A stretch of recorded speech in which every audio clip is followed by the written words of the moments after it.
This is Picks on Politics with Dan Manarino. All right, everybody, welcome to Picks on Politics. I am Dan Manarino, and let's talk about education and schools, a major motivator in New York City's mayoral election, right? With close to 1 million school students in the system, and the United Federation of Teachers, major political player. It's a big union. Right now, that union has not made an endorsement in the race for mayor, but it's one that all candidates would gladly accept. They all want it, right? This year, the union, comprised of nearly 200,000 members, laid out a new requirement for candidates: spend a day in a teacher's shoes. UFT President Michael Mulgrew knows which candidates have already stepped up to the plate. He's going on the record.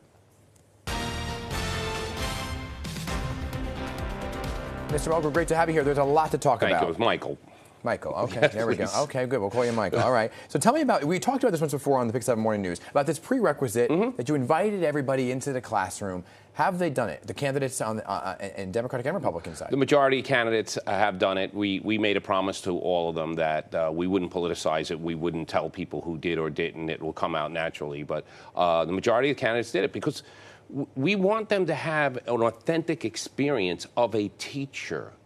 You know, this is New York City. If you're the mayor, you're in charge of the largest school district on the planet.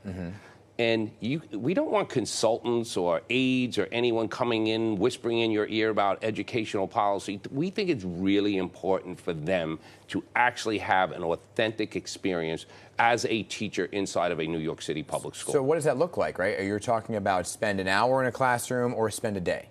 It was they prepped the day before. They all prepped with a teacher who was working with them during the day. They were in classes.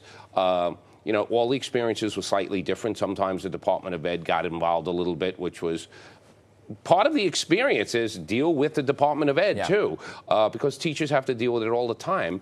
But it was really about with the largest school system, with the most diverse school system on the planet, with the most challenges, with the most children with special needs, children in poverty, and all of that. You know, some of these candidates were in classrooms where there was 9 or 10 different languages being spoken. So we really want them to understand what a teacher has to do to prepare, what goes on in terms of the engagement and the instructional process, but also understand what is the Department of Ed's policies. Are they helping teachers or are they hindering teachers? And we wanted them to get all of that to have an understanding. So it's going to be interesting now because that was not part of our official campaign, a vetting of a candidate, but we want to know what they found out from that process. So obviously you're not going to tell me which ones did not do it. Correct. But can you tell me which ones did? Well, that will lend you to figure out which one did not. So teacher, sorry. Well, yes, well, I know. But so it's a process of elimination here. When you look at just the polling of it all, right, and you go down the list. Andrew Cuomo, did you do it? I told you I made a promise to everybody that we would not politicize it ahead of time. But what you will know is we have invited all the candidates to a forum where we will talk to each one-on-one, and clearly the ones who are there are the ones who did it. Okay, gotcha. Okay. So that's probably, that forum will be on May 17th. May 17th. And the current mayor, since he is running as an independent, is he invited to do the same? He was invited.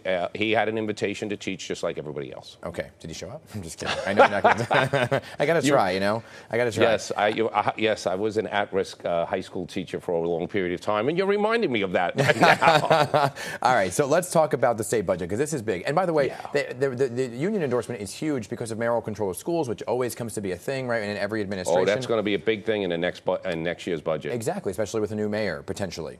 A big thing that will impact city schools, though, going into it, and what we're seeing play out in Albany right now is the cell phone ban. And I'm curious to know your take on the cell phone ban. Were you in favor of it? Absolutely. We were in favor of it, but we said from the beginning that it had to be bell to bell.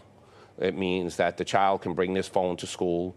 They may keep it, but they won't have access to it depending on what plan a school would use, if they're going to use the secure pouches, or some schools actually take this, will put the schools and inventory them and put them aside. Because it can't be left to the individual teacher to deal with it every period. We had a citywide cell phone ban under Michael Bloomberg. It was a complete disaster, and that's what happened. It landed up having all these discipline problems. The other piece is there had to be funding, because this does require actual funding for those pouches if a school chooses to use them. But the thing here is, over the last couple of years, the medical research about these phones are actually causing the largest mental health crisis in the country amongst adolescents. you can't ignore that. This is not a discipline issue anymore. You cannot ignore, scientific proof that this is a problem for children. So before I get into the pouches and how it's implemented, why did it fail under Bloomberg? Because it was just every school figure it out on your own. There wasn't some guidelines, and it wasn't. So what every school did is just said, oh, you can't use your cell phone, and the kids were walking out in the hallways, kids were taking them out in class, and what landed up happening is it was a very large diminishment of instructional time because teachers were only dealing with cell phone issues. Right.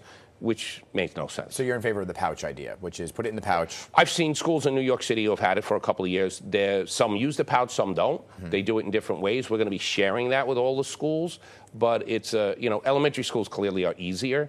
You walk into an elementary classroom, they come in, they put the little cell phone in a pouch with a bare face on it.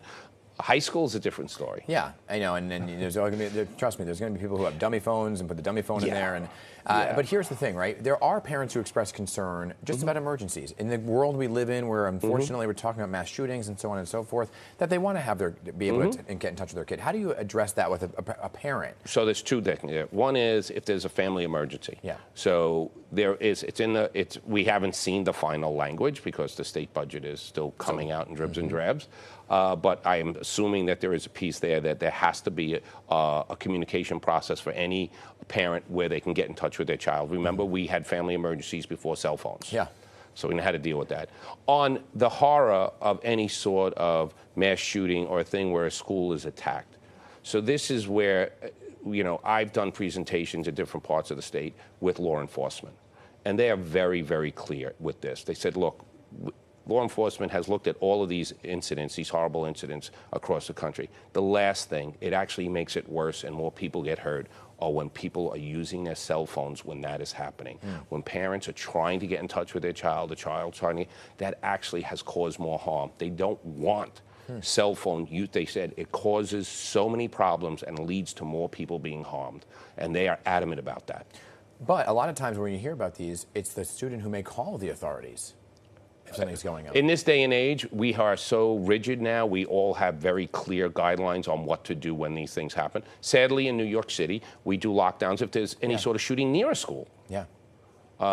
We've had classrooms that have had bullets pierce them. We had a teacher who was hit by a paraprofessional was hit by a bullet earlier this year because there was a shooting outside the school. Yeah. So we have very, very clear protocols on how to deal with it. In the budget, there's also this plan to have more teachers and smaller classroom size, which I know is something that sounds great in theory, but can you get enough teachers on board? Well, first of all, it gives us a chance to get more teachers by saying our classrooms will have lower class size, right? So that's a big deal to us, and it's a big deal to a teacher because right now a teacher can go right outside of New York City and have lower class sizes. So if there's just straight up marketing, we have to be able to at least match that. So right now this will be a very large hiring year, and I'm going to all the schools. 750 schools have applied for and have been approved for additional funding for hiring staff. And it's just like get out into CUNY, get into all the schools around the city that have education programs, start recruitment right now. And we're seeing a lot of that already happening because there's 3,700 new spots besides retirements. For teachers. Right, so if we get 3,500 retirements, that would mean we'd need 7,200 teachers, which will be the largest hiring cohort that I've ever known of. Wow, and there's space though for the smaller classroom size. Yeah, and this is now, once again, for all these years, 30 years, all these arguments about it. It doesn't work. We don't have the teachers. We don't have the classrooms. We don't have We're going to be over 60% in September of every classroom in New York City is going to do it. So, again, this was all like people just making stuff up. But the reality was our students, the children of our city, deserve the same teaching environment as the children in the rest of the state. Okay. Good Equity. To see you. Michael, good to